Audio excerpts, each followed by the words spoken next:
కక్షగట్టి నన్ను ప్రశ్నించినందుకు పార్టీ నుండి బయటకు పంపించారని చెప్పక తప్పదు అధ్యక్ష మొదటి సంవత్సరం నుంచే రాష్ట్ర స్థాయి నిర్ణయాలలో ఎక్కడ కూడా నా పాత్ర లేకుండా కట్టుబడి చేసినారు అధ్యక్ష.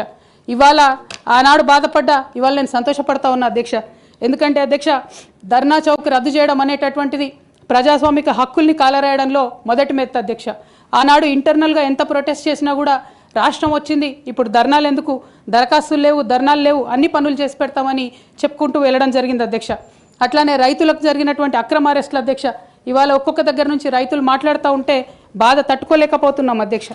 అదేవిధంగా పార్టీలో జరుగుతున్నటువంటి అవినీతి అధ్యక్ష, ప్రభుత్వంలో జరుగుతున్నటువంటి అవినీతిని ఎప్పటికప్పుడు నేను వారి దృష్టికి తీసుకెళ్లడం జరిగింది అధ్యక్ష. అమరజ్యోతి నుంచి మొదలు పెట్టుకుంటే అధ్యక్ష, అంబేద్కర్ విగ్రహం దగ్గర నుంచి మొదలు పెట్టుకుంటే అధ్యక్ష, సెక్రటేరియట్ నుంచి మొదలు పెట్టుకుంటే అధ్యక్ష, కలెక్టరేట్లలో కూడా తీరని అవినీతి జరిగిన మాట ముమ్మాటికి వాస్తవం అధ్యక్ష. దీనికి పెద్ద ఉదాహరణలు సిద్దిపేట సిరిసిల్లలో కట్టినటువంటి కలెక్టరేట్లు 2 వచ్చినటువంటి మొదటి వర్షానికే 2 కూడా మునిగిపోయినాయి అధ్యక్ష.